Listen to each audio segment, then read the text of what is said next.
everybody, and welcome back to another Marvel Monday. Going down our MCU chronological release order here. We are now pretty much at the end game. Almost. Almost. We're at Captain Marvel. Take her away with the stats, Matt. All right, so we watched Captain Marvel. IMDb sitting at a 6.7 out of 10. Rotten Tomatoes 79 critics, 45 audience. I want to double check that. No, that's accurate. That is accurate. Okay. Yep. Budget was about 175 million. Box office of 1.13 billion.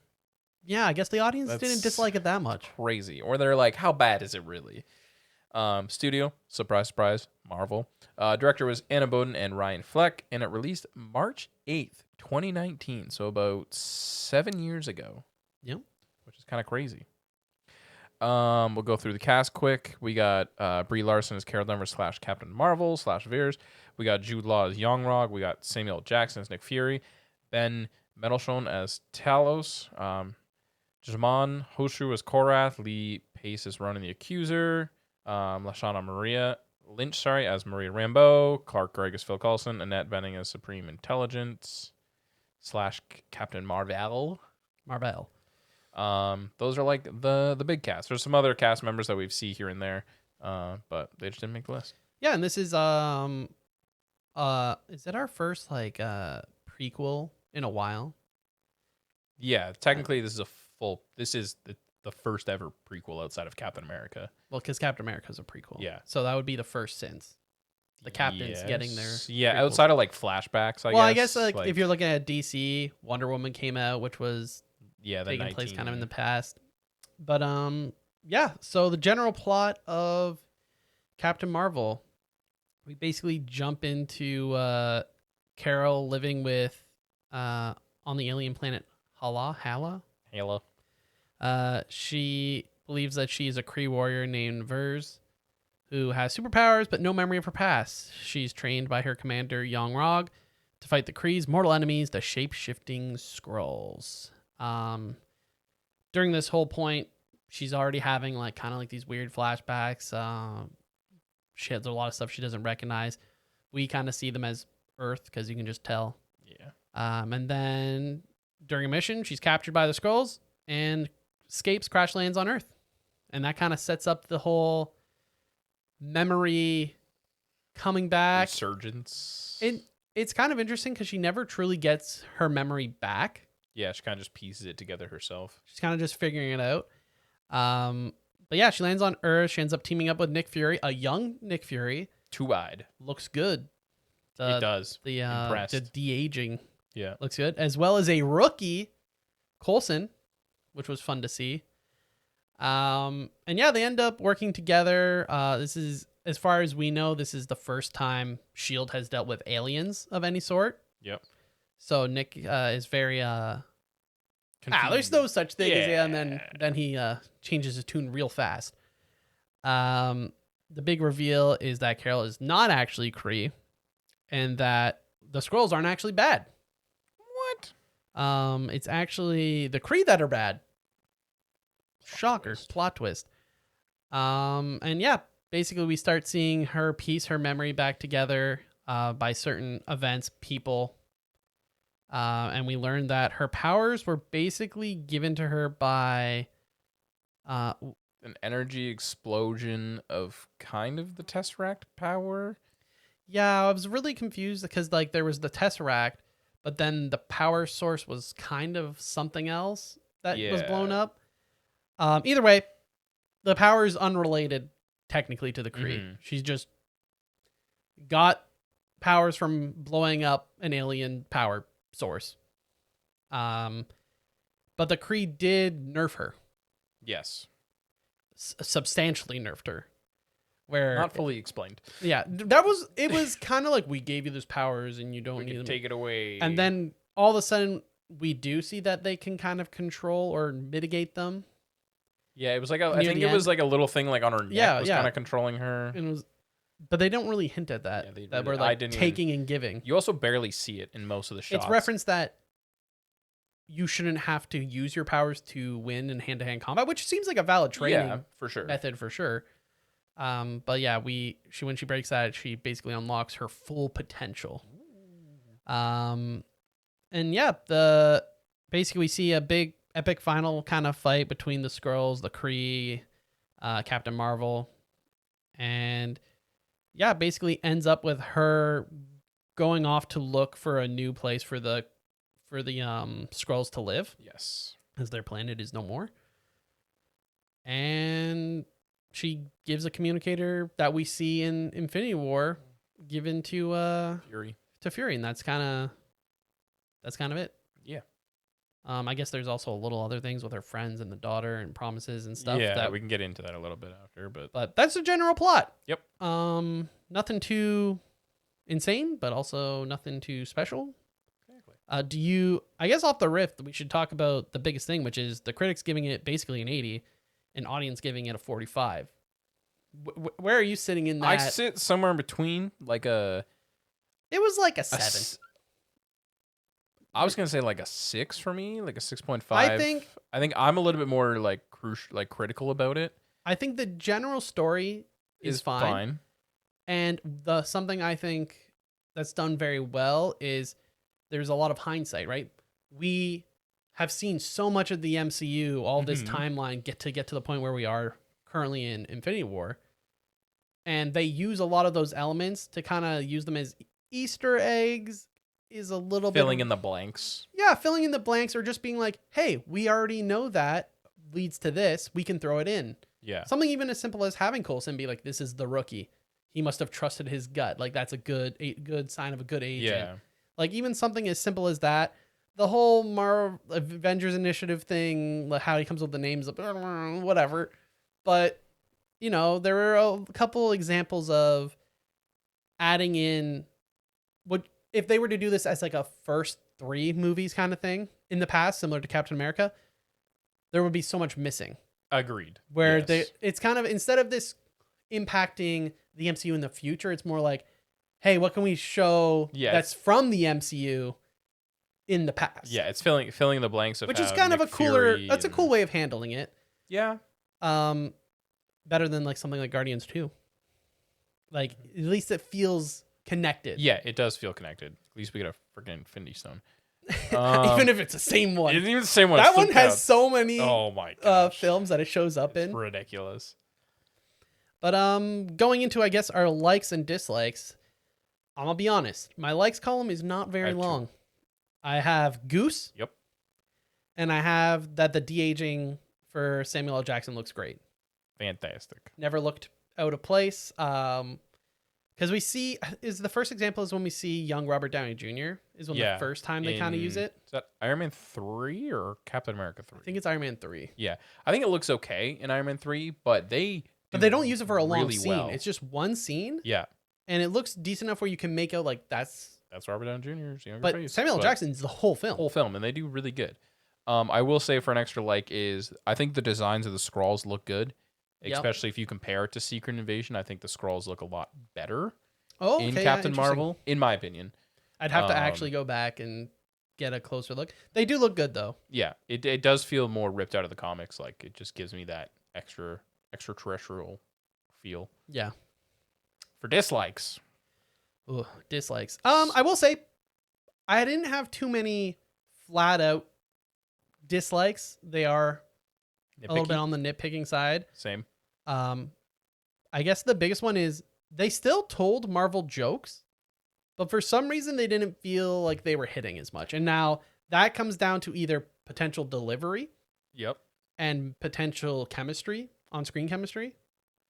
I think that's the big 2 things it comes down to. Mm-hmm. Turns out that maybe hiring some funny guys like a Chris Pratt and Paul Rudd, who have done comedies. Yep. They just have that comedic timing and got that charisma, that on-screen charisma. That delivery that yeah.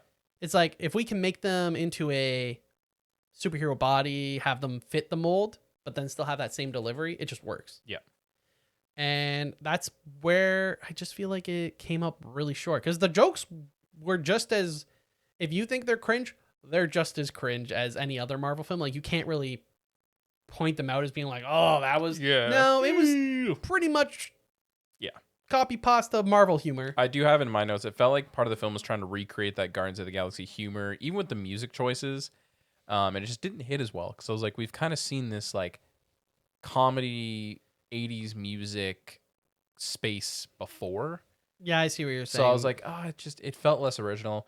Obviously, it could be a way for them to kind of connect it to Guardians of the Galaxy because we do see Ronan the Accuser a bit, and one of the guys that's working with the Kree is like the dude. there are Guardians we've seen, yeah. Yeah. Like we've seen villains from Guardians basically in this film now. Yeah, we've seen two of them because one of the guys is the one that Star-Lord sees at the beginning of Guardians. And then, Ronan the Accuser. So I think maybe it's their kind of way to kind of like connect it to be like, oh, it's similar to Guardians of the Galaxy. It's a space film. Yeah. And I also don't want to just straight up blame Brie Larson and be like her acting's bad, because maybe it was a directorial choice to have her be a little bit more dry. I also don't know much about Captain Marvel in the comics either. I've only read her in a few stories, and it's hard to tell if she's coming off as a dry character or because I read her in Civil War, which is a very Civil War 2. Yeah, which is a very they're standing on like their sides. They're very defensive, and this is how I think things should be done kind of idea. So didn't really get much of a dry vibe from her. I have something similar. I think Brie Larson has a good vocal range. Like I think, and she looks great. Yeah, she looks great. Not a big fan of the Mohawk, but that's just personal preference. But I think her vocal range is really good, like delivery of lines. But it's her facial reactions which feel monotone for me. Like there's not a lot of like expression in her face, but her vocal range. You want her to be Jim Carrey? No, but I just feel like a lot of her lines, like vocally, I'm like, oh, that's a good line. But there's like no emotion behind it. Yeah, it was almost dead faced every time. Yeah, she that's said what something. I'm saying. Yeah. So I don't know. They were just. It was the same humor. It just was missing. Yeah. One thing. This is nitpicky, but they made Nick Fury young. Mm-hmm. But then Agent Coulson is actually older looking than he was in Iron Man.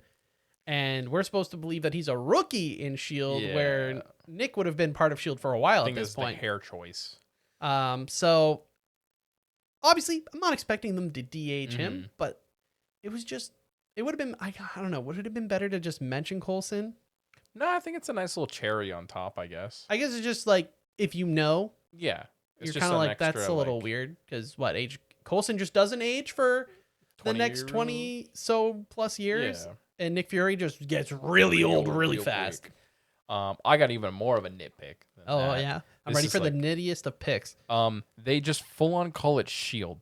because it was such a running thing in the first Iron Man, being like strategic homeland. It's like I didn't even think about that. Because in the first Iron Man, like there's like the joke of like, oh, like you should really find like a shorter name for it. And they're like, yeah, we're working on it. That almost seems more like an error in continuity. Yeah, like I don't know if that's just me. Like, it is kind of an error in continuity, but Coulson literally calls it S.H.I.E.L.D. in Captain Marvel. I'm pretty sure. Maybe he's been trying to sell it for a long time. Maybe, and just Nick would not buy it after Nick becomes the director. That's a nitpick. And then this is another continuity word of a nitpick is the Tesseract itself, because we see in Captain America that like normal people can't touch it, and it literally melts anything it sits on. Like remember, it melts through the ship, right? And at the end, Goose literally just throws it up and just sits on a wooden desk. Well, technically, this is later, right? So maybe it's calmer. I don't know. Yeah. No, that's again. This is me. This is a real nitpick of just being like you're science. I don't even know if it's a nitpick. It's more of just you've shown us this thing in one way, and now we're seeing it. It's just casually you can sit because like the big thing in Avengers, it would need an explanation, right? Yeah, of like how does it just sometimes break through things, sometimes it doesn't. Like, because it's agitate. I don't know. Yeah, we don't know. But those are like the two biggest. That is a great call though on a shield. Yeah, that is a big error. I was like, it's a missed. That's a giant gag. Like in the Iron whole Man thing. 1. Yeah. What else do I have here? Jokes. Yeah, I said Brie Larson on her delivery. The story kind of felt slow in parts for me. I feel honestly, the effects were not too bad. As we have complained about some of the effects in some of the more recent ones. Overall, it looked fine. I think the only time where I was like, whoa, was when Brie Larson's falling. The background was so bad when she's about to unlock flight. Yeah. The background looked so fake. Like it almost like she probably was just on a green screen floor and going, It just looked not good. Yeah. But other than that, most of it was actually very well done. Yeah, I would agree with that. Got any favorite moments? Favorite moment.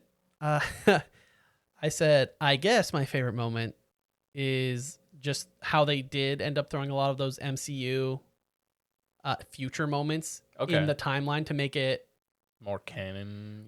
feel like it's always been part of the MCU. Right. And I think that was a really clever use, kind of like the One Piece and live action that we are going to be discussing. It has It this, sprinkles things throughout. it's like you've zoomed out and you've been like, we have all this knowledge now. Yeah.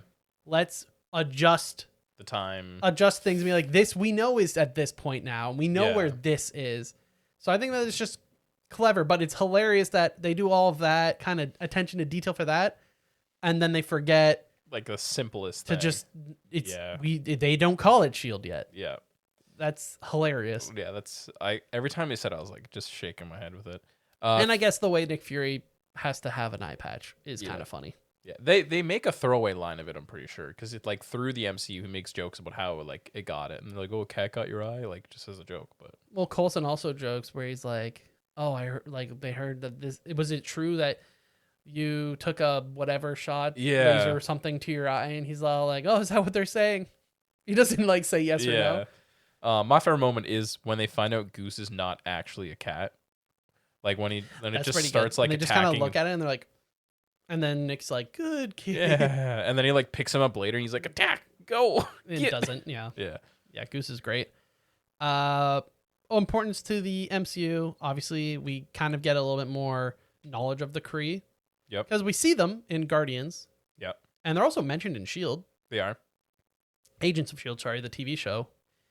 And just got a little bit extra. You know, a little bit more info. We have the Skrulls being on Earth, which is impactful way down the line. 30 years in the timeline. Seeing Coulson as a rookie. We get to see Nick Fury lose his eye. Yep.